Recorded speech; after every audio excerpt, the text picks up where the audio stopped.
Hi అండి.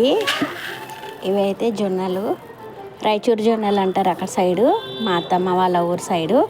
అంటే రొట్టె స్మూత్గా వస్తుంది, తెల్లగా ఉంటుంది అన్నట్లు ఈ జొన్నలతోటి. ఈ జొన్నలు పట్టించేటప్పుడు మనం ఏం చేయాలంటే కొంచెం సాల్ట్ వేయాలి దీంట్లో. సాల్ట్ వేస్తే రొట్టె టేస్ట్గా ఉంటుంది అన్నట్లు. పిల్లలు ఎవరైనా ఉన్నా ఖాళీగా ఇట్లా రొట్టె తింటుంటే టేస్ట్గా అనిపిస్తుంది. ఇది అట్లనే పట్టించేటప్పుడు కొన్ని కంట్రోల్ బియ్యం కూడా వేయాలి దీంట్లో. ఈ బియ్యం ఎందుకు వేస్తారంటే ఒక్కోసారి రొట్టె కొడుతుంటే అది అతుక్కోదు అన్నట్లు, చీలికలు వస్తుంటుంది. అట్లా రాకుండా ఉండాలంటే ఇట్లా బియ్యం కలిపేసి జొన్నలు పట్టిస్తే రొట్టె మంచిగా వస్తుంది, మంచిగా టేస్ట్ కూడా ఉంటుంది. ఇంకా కొంతమంది దీంట్లో ఏం చేయాలంటే ఇంతకుముందు పట్టించినప్పుడు అయితే నేను దీంట్లో కొన్ని రాగులు, కొన్ని గోధుమలు, కొన్ని పల్సెస్ మొత్తం యాడ్ చేసి మొత్తము పట్టించానండి. అప్పుడు బాగుండే రొట్టె కూడా. ఒక్కోసారి అట్లా, ఒక్కోసారి ఇట్లా చేస్తుంటా. రెగ్యులర్గా ఒకేలాగా కాకుండా మల్టీగ్రెయిన్ రోటీలాగా ఒకసారి, ఇట్లా ఉట్టి జొన్నలది ఒకసారి చేస్తుంటా. జొన్నలు హెల్త్కి చాలా మంచిది కదా.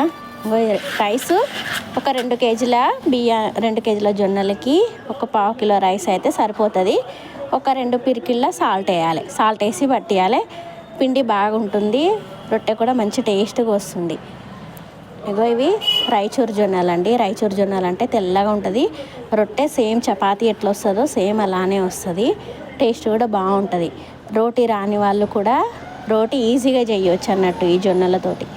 మేము మా అత్తమ్మ వాళ్ళ ఊర్లో తీసుకొచ్చాము ఈ జొన్నలు. ఇక్కడ దొరకవు కాబట్టి హైదరాబాద్లో, అక్కడి నుంచే తీసుకొచ్చాము. ఈ జొన్నల కాస్ట్ వచ్చేసి కూడా అక్కడ చాలా ఉంటుందండి. కేజీ 80 రూపీస్ ఉంటుంది అక్కడ. ఈ జొన్నలు రేట్కి తగ్గట్టే రోటీ కూడా బాగా టేస్ట్ ఉంటుంది.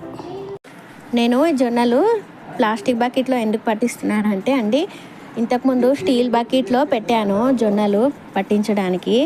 జొన్నలతో సహా బకెట్ ఎత్తుకెళ్ళిపోయారు ఎవరో.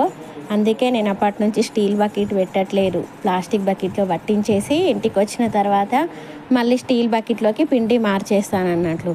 దాని గురించే ప్లాస్టిక్ బకెట్లో పట్టిస్తున్నా. యాక్చువల్గా అయితే పిండి వేడిగా ఉంటుంది కాబట్టి ప్లాస్టిక్ బకెట్లో కన్నా స్టీల్ బకెట్లోనే చాలా మంచిది. స్టీల్ బకెట్లోనే పట్టించండి. నాకు ఇలా జరిగినందుకు నేను ప్లాస్టిక్ బకెట్లో పట్టిస్తున్నాను అంతే. Thank you for watching.